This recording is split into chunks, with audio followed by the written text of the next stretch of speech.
Fala galera, o Flamengo sofreu pressão no fim, mas vence o Deportivo Táchira e avança na Libertadores. Léo Pereira marca no segundo tempo o gol da vitória do rubro-negro, que termina em segundo lugar no grupo C. Vamos acompanhar aí a análise da imprensa esportiva sobre esse jogo. Flamengo é o assunto, bateu o Táchira por 1-0, demorou para fazer esse gol. No final, aquele sufoco, uns 5 minutos do Táchira atacando, o Rossi fez uma defesa muito boa. Que coisa, se sim, o Flamengo, você alertou, hein? Não vai ser tão simples assim. Exatamente, diferentemente do Palmeiras, né? O Palmeiras pegou time totalmente aí limitados e sem susto conseguiu passar, enquanto o Flamengo era o soberano no grupo e enfrentou essa grande dificuldade. E que sirva de exemplo para a próxima fase, né? Só que os adversários, como nós falamos no primeiro bloco, os adversários já viu as fragilidades do Flamengo, a dificuldade que teve nessa primeira fase aí, então vai ter surpresa aí nessa próxima fase. O Flamengo classificou na bacia das almas. A gente fala muito do Corinthians, né? Mas o Flamengo até 2019 sempre teve muita dificuldade em competição internacional. Mas aí vive essa fase espetacular desde 2019, né? Ganhando, acumulando títulos e tudo mais. Mas é um time que, assim, se não tomar cuidado, é que aí, diferentemente do que o Marco falou do Sporting Cristal, o Táchira ficou lá atrás. E aí aquela história do time que tem a posse de bola, que é qualificado, de não encontrar soluções, isso é muito comum. Só que isso o Flamengo vai enfrentar sempre. Ele vai ser o propositivo e o outro vai se defender. Cara, eu já falei aqui várias vezes do respeito, carinho que eu tenho pelo Flamengo, assim, só que é uma grande decepção a fase de grupos do Flamengo, né? Porque assim, o Flamengo, na minha opinião, era o grande favorito. Você para pra ver o time do Flamengo aqui, os jogadores, o time espetacular. O Flamengo contra o Táchira, Maracanã lotado, um sufoco desse. Se não é o Rossi, que é o melhor goleiro do Brasil no ano ali, cara, esquece. O Flamengo estava eliminado. Não é o Rafael? Então, o Rossi tá... O melhor do Brasil é o Hugo. O Rossi tá muito bem mesmo. Então é pro Felipe Luiz, que é um cara que eu sou fã, né? Tem ideias espetaculares. Mas a coletiva dele também achei ele meio longe assim da realidade, né? Foi vaiado, ele não, né? O time. Eu senti que ele quis blindar o time. Atingimos o objetivo que era a classificação, a expectativa era primeiro lugar, veio o segundo. E ele quis meio que blindar o elenco. Ganhamos do Palmeiras, aquela história. Na Libertadores classificamos, agora tem jogo contra o Fortaleza. Exigência sempre muito Mas honestamente, alta, né? gente, sabe o que eu vejo? Que esses times que vão para o Mundial, que vão jogar essa Copa do Mundo de Clubes, eles vão ter um desgaste extra, não é? E são os melhores times do Brasil. Botafogo, Fluminense, o próprio Palmeiras e o Flamengo. Só que muita gente vai contratar no meio do ano. Então, quando nós voltarmos para a Libertadores, para a Sul-Americana, Copa do Brasil... Não. Tem uma janela pro Mundial, eu tô feliz inclusive. que eu já classifiquei para a próxima fase, tá muito bom. Pensei que com aquela vitória de ontem já ia Tem pro uma Mundial. janela pro Mundial, inclusive, que abre agora dia 2 de junho até o dia 10. Que aí os clubes, né, para se reforçarem pro Mundial, pode ser que o Cristiano Ronaldo esteja nesse pacote. Pois é, gente, mas aí é um primeiros negócio... 10 dias de falou que junho. o Palmeiras não quer o Cristiano Ronaldo também. O que chamou a atenção, né, Chico?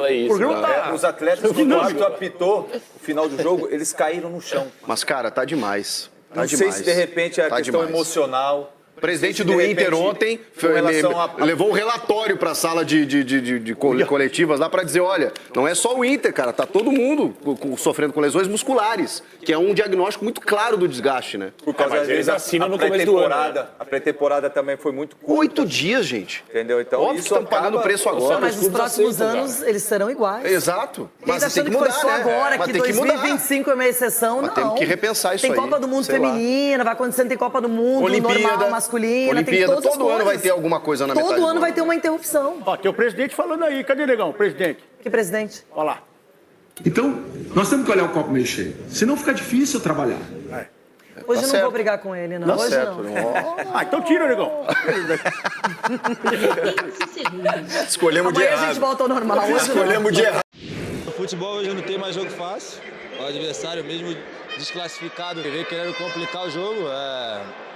É importante a classificação, a gente também queremos, assim como o torcedor, classificar em primeiro, é importante que classificamos. A gente pecou quando não podia pecar, perdemos dentro de casa, não fizemos a fase de grupo dos sonhos com o primeiro lugar e a cobrança vem, a expectativa que a gente cria é enorme. Acho que é um pouco innecessário porque o que a gente queria era classificar, classificamos e é para comemorar. Agora vem a fase das oitavas, aí a gente está vivo no Brasileiro, a gente passou a Copa do Brasil. Claro que existe ansiedade.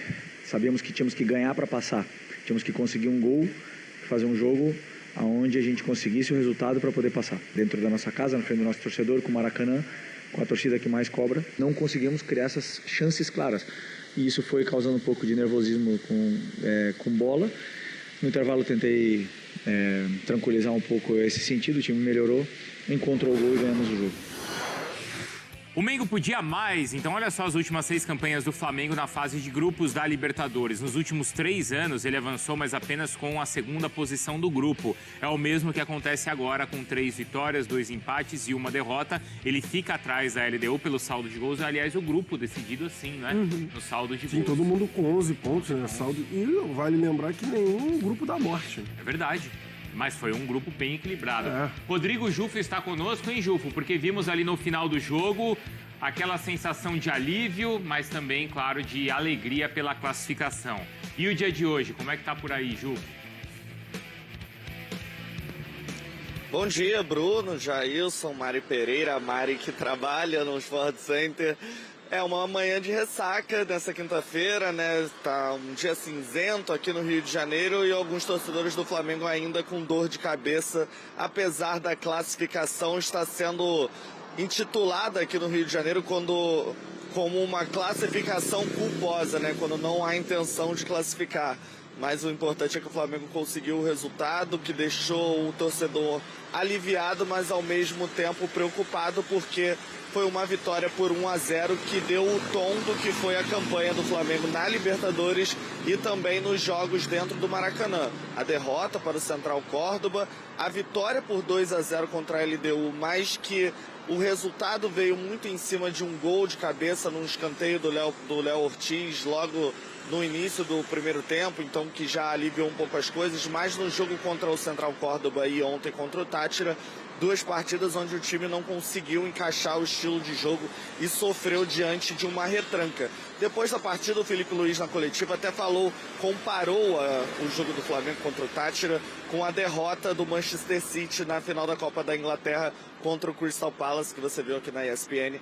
O Manchester City sofria porque tinham sempre 10 jogadores dentro da área. E o Felipe Luiz falou muito sobre isso, sobre essas retrancas, e que é sempre muito difícil encarar um time que está sempre se defendendo assim com 10 dentro da área. Então ficou uma dinâmica assim, um jogo muito complicado, um jogo muito nervoso, o time do Flamengo muito nervoso e a torcida também cobrando muito. A torcida apoiou muito durante o jogo, mas também vaiou no intervalo e ao final do jogo também muitas vaias para a atuação do Flamengo, que, como você disse, pelo 3º ano seguido está na 2ª colocação, vai ter que enfrentar um time da primeira posição sem Arrascaeta, que está suspenso para o primeiro jogo das oitavas, e também aí tendo que fazer o primeiro jogo do Maracanã e decidindo fora de casa, amigos. Tem isso ainda, hein, Jufo? Aliás, na próxima segunda-feira, ao meio-dia, o sorteio dos confrontos a gente vai acompanhar aqui na ESPN. Uma licença poética para acrescentar um verso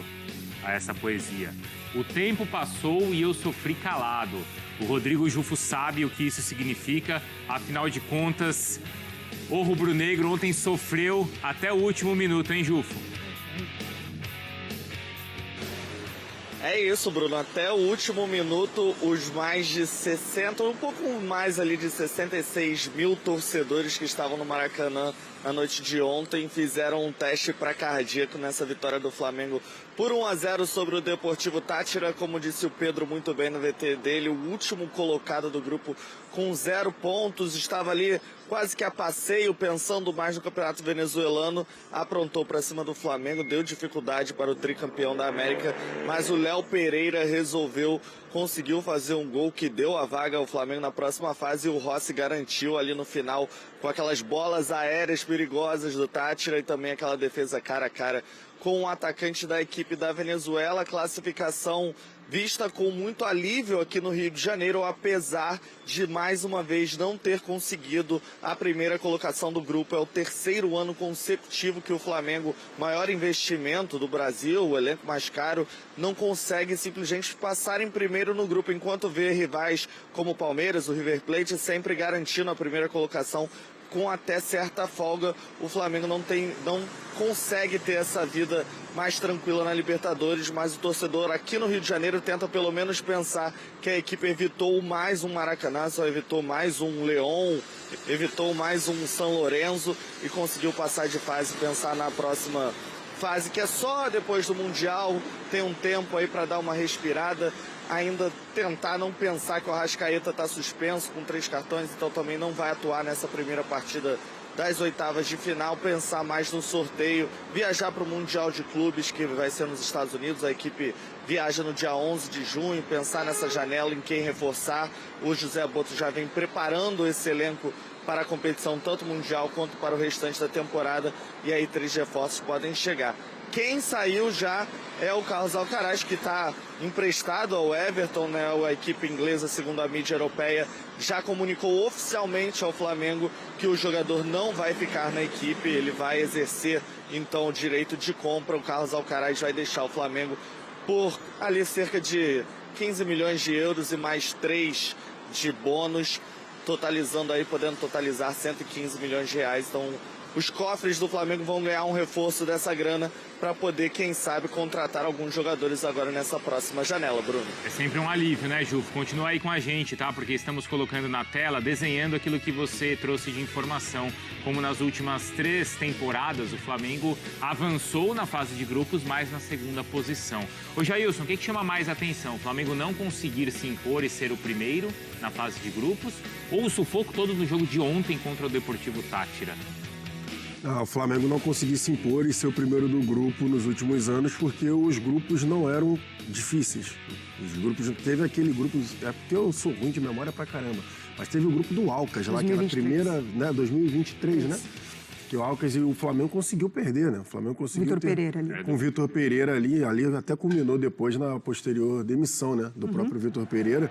Mas o sufoco de ontem, assim, classificou, né? Só que a primeira fase da Libertadores do Flamengo é completamente diferente das outras competições que a equipe, né, disputou nessa temporada agora, porque a Libertadores em si, que é a régua mais alta, né, mesmo que os adversários não fossem, por exemplo, tão complicados como a gente vê no Campeonato Brasileiro, em determinado... Assim, nos últimos anos, a primeira fase, o Campeonato Brasileiro tem sido mais difícil, né, do que a primeira fase da Libertadores. Por isso que a gente até está vendo muitos times brasileiros poupando jogadores em determinado momento da própria Libertadores. Só que, assim, vendo... Pelo menos classificou da forma que foi. Mas correu risco. Mas correu muito risco. Não era para ter corrido esse Correu risco. muito risco. E, assim, zerar, o que eu penso, assim, é zerar o que foi a fase de grupos da Libertadores e ver como vai ser assim, o mata-mata. Porque aí, na teoria, e eu tô falando na teoria aqui, né? Não vai pegar times que vão ficar tão atrás. Porque como é questão de mata-mata, provavelmente os times vão sair um pouco mais. E aí, o Flamengo, na teoria, pode ter um pouco mais de espaço, porque quando o time vem retrancado, esse time tá tendo muito problema para furar as linhas adversárias. Porque você ter problema em um jogo é Todos do os jogo, jogos. né, Mário? Normal, aconteceu em um jogo você ter essa dificuldade. Agora, é isso, né? Em 6 jogos, até o último minuto, o Flamengo não ter a classificação garantida, chama a atenção e chama a atenção de maneira negativa. Pois é, você perder do Central Córdoba em casa e depois só empatar 1-1 fora de casa. Eu acho que dá para excluir dessa análise talvez o jogo em casa contra a LDU, né, em que o Flamengo abre muito cedo 1-0, depois faz 2-0, a LDU sequer consegue finalizar a gol e também se comportou dessa forma fechada, mas o Flamengo conseguiu, de fato, criar um resultado que permitisse não entrar nessa rotação do nervosismo, né, como entrou ontem. É curioso porque, assim, o Felipe Luiz ontem ele fala mais uma vez, né, sobre essa linha baixa do Táchira, como é difícil enfrentar adversário assim, que o Flamengo, que trabalha muito o seu jogo por dentro e teve uma noite muito ruim do Arrascaeta, inclusive recebendo um cartão amarelo ali por tentar cavar um pênalti, enfim, acho que ele estava bem fora do tom mesmo da partida. O Táchira, ele se comportou dessa mesma maneira, foi os 2 jogos em que ele mais baixou a linha nessa Libertadores, que foi contra o Flamengo, normal, né, o adversário mais forte do grupo. Mas dentro de casa o Táchira se comportou assim também. Dentro de casa o Táchira baixou as linhas. Quase todo mundo vai baixar contra o Flamengo. Exatamente, mas assim, contra os outros adversários, o Táchira até saiu mais. Por isso perdeu tanto também, porque se expôs, enfim, contra o Flamengo não. Ele baixou as linhas desde o primeiro confronto, dentro de casa. Então, o Felipe Luiz não foi pego de surpresa, assim como os jogadores também não foram pegos de surpresa. Acho que é um comportamento completamente natural do adversário que vai enfrentar uma equipe como o Flamengo, mas eu acho que essa resposta, ela demora a acontecer, né, para uma equipe que tem tanta qualidade no individual e no coletivo. Acho que o Maracanã também vai transbordando esse sentimento do nervosismo, de que a equipe tem que produzir mais, tem que encontrar alternativas. É um investimento e um trabalho, porque o Felipe Luiz é muito bom no que ele faz, e os jogadores também têm uma qualidade quase que incomparável ali, que praticamente não te permite não encontrar alternativas. Uhum. Então, assim, a exigência, ela condiz, né, com o investimento, com a qualidade, enfim. Então, eu acho que dá pra gente destacar muito o que é o calendário. Acho que quando o Felipe Luiz ele fala de um jogo desgastante contra o Palmeiras, isso é um fato. A gente já viu praticamente esse mesmo Flamengo ser vítima de um jogo físico que para ele pega muito. Então, a gente já viu um Arrascaeta passar por isso, a gente já viu um Gerson passar por isso, a gente já viu alguns jogadores ali pontualmente, de fato, um jogo que exige muito fisicamente, eles não conseguirem pôr esse ritmo que acho que entra até numa avaliação perigosa do relaxamento. Né? Então, assim, acho que a gente tem que tomar cuidado com isso. É importante a vitória, a classificação, pode ser talvez ali uma avaliação de por que o Flamengo nos últimos anos tem ficado só com esse segundo lugar. Agora tem que ter um outro campeonato a partir do mata-mata. O Felipe, o Juf tá aqui com a gente, né? O Felipe chegou a falar na entrevista que ele tá até orgulhoso de como o time conseguiu a vitória, né? E ele destacou que a Mari estava falando, não é, Jufo, dessa questão do calendário, mas ouvimos na arquibancada as vaias. As vaias, ô Jufo, foram só no intervalo ou no final do jogo também?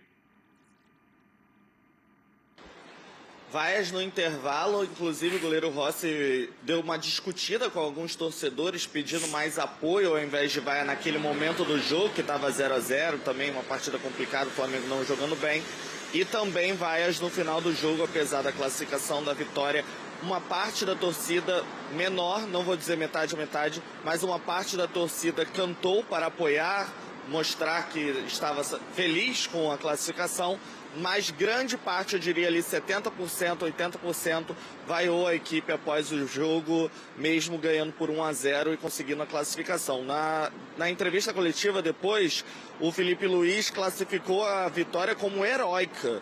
Disse que o time se superou as adversidades, os problemas físicos, toda a pressão envolvendo o Maracanã lotado, 66 mil pessoas, como eu disse. Então classificou essa vitória e essa classificação do Flamengo como heróica, e uma noite onde que parecia que ia ser do jeito mais difícil e acabou sendo. O torcedor chegou, estava contando com 4-0, 5-0, muita empolgação. E depois que viu que nos primeiros minutos não conseguiu abrir o placar e a equipe do Tati já estava se defendendo bem, teve ao mesmo tempo a notícia dos gols da LDU, então tudo foi ficando mais pesado. Os jogadores do Flamengo disseram que não sabiam o resultado da LDU, não olharam no intervalo da partida, mas assim, não sei se eu acredito muito não, Bruno. Então eu quero saber se vocês acreditam. Foi heróico ou não foi, Jailson? Não, né? Aí não. Aí não pode. Um pouquinho só, vai. Não. Nem um pouco? Não pode. Não pode. Você não pode falar que a classificação heróica enfrentando um time que era o pior. Mas esse é o contexto da semana, não dá pra entender? Não dá, ué. A pior equipe da Libertadores, você sofrer... Eu até entendo, assim, você ter dificuldade quando você enfrenta uma defesa mais baixa, sabe? Quando os caras realmente se fecham ali, linha de 6, linha de 7, como ele disse, você tem um pouco mais de dificuldade de você entrar nessa defesa, mas classificar como heróica, não, só porque... Tudo bem, o resultado contra o Palmeiras é um resultado espetacular. Sim. Mas aí é outra competição, é outra situação. O jogo de ontem, o Flamengo ia pegar o pior time ali da fase de grupos da Libertadores. A expectativa lá dos quase 70 mil, e eu não tô falando expectativa realidade, né? Assim, a torcida pode ter uma expectativa e o jogo se desenhar de outra forma. Mas era... no mínimo, que a equipe do Flamengo conseguisse produzir um pouco mais. Eu acho que, assim, quando o Flamengo joga e perde gols, que era a reclamação antes do Pedro, que a equipe estava produzindo mais gols, a torcida não fica dessa forma de vaiar e tudo mais. O que pegou ontem para mim é que o Flamengo teve dificuldade de criar oportunidade. O Flamengo teve ali uma chance com a Arrascaeta, que ele chuta de tornozelo, né? Chuta ali um pouco mais fraco. Teve a chance do Gerson logo no início do segundo tempo. E no primeiro tempo, algumas chances, só que, assim, a aproximação estava acontecendo, estava rolando ultrapassagem, estava. Só que não tinha essa questão de criar muitas oportunidades. E eu acho que é por não era isso... aquela coisa, a bola hoje não está entrando. Avassaladora, né? Ó, o Flamengo está amassando o Tátira e não está conseguindo marcar o gol. Acho que tem essa diferença. Acho que se tivesse sido com essa questão avassaladora do Flamengo empurrando o Tátira para trás, porque o Tátira já se colocou atrás, não foi só o Flamengo de empurrar para trás, o Tátira já estava lá atrás. Então, acho que se tivesse essa questão de tantas oportunidades assim, mesmo com 0-0, talvez, tá? Talvez não rolassem as vaias. Só que da forma que foi, eu não consigo classificar como heróica. Heróica foi a defesa do Rossi. Ali foi heróica mesmo, porque do nada ele estica a perna e consegue salvar a bola. O Rossi fez uma defesa heróica. Exatamente, o Rossi fez a defesa heróica, mas classificação heróica, não acho não. Vamos mudar o assunto, vamos falar agora sobre a situação envolvendo o Memphis Depay, porque ontem à tarde a gente trouxe a informação que o Memphis deu uma cavada para poder vir jogar no Flamengo, e muita gente falou, mas por que o Flamengo não contratou e tal? O Flamengo não contratou, gente, porque os valores pedidos pelo Memphis Depay eram assustadores. Ele queria ganhar 2 milhões de reais livre de impostos, ou seja, isso aí dá quase 2 milhões e meio, se você for colocar taxa tributária e descontos, as coisas todas. 2 milhões limpo. Mais as luvas, que eram 4 milhões de euros, que eram 25 milhões de reais. O contrato seria assinado por 27 meses, 2 anos e 3 meses. E o custo mensal do Memphis Depay com luvas poderia chegar a 4 milhões de reais por mês. Então, por conta disso, o Flamengo falou, cara, espera, não tem condição da gente fazer esse negócio agora. Eu estou contratando 3 jogadores, que eram o Alcaraz, o Alexandro e o Michael, e eu não vou resolver isso por agora. Então, por isso que o Flamengo não contratou aí o Memphis Depay, porque realmente os valores eram assustadores. Agora, o empresário que intermediou essa negociação com o Corinthians, ele deu uma entrevista dizendo que a preferência do Memphis era jogar no Flamengo. Mas, pô, ganhando 4 milhas, meu irmão, até eu. Pelo amor de Deus, quer jogar aqui, tem que aceitar o que a gente pode pagar. Mas que ele tem um Cristo Redentor tatuado na barriga. Mas está dando mais uma cavada aí, devido à situação que está rolando lá no Corinthians. Todo mundo já sabe que a situação do Corinthians não é das melhores. Parece que rolou um impeachment lá do presidente, a situação do Corinthians está bem complicada. Bom, vamos mudar de assunto, falar agora de... O Flamengo testou os nervos de seus torcedores no Maracanã. Flertou com a tragédia, mas conseguiu vencer o Deportivo Táchira por 1-0 para garantir a classificação às oitavas de final da Libertadores. O time precisava de uma vitória simples para avançar, diante da equipe de pior campanha da Libertadores. Ainda assim, demonstrou muita dificuldade para criar chances e só marcou em bola parada, com conclusão na área de Léo Pereira. No final, a equipe de Felipe Luiz quase sofreu empate em chute a queima-roupa de Cano. A vitória levou ao alívio, mas provocou vaias e pedidos de comprometimento da torcida. LDU, Flamengo e Central Córdoba terminaram a fase de grupos com 11 pontos.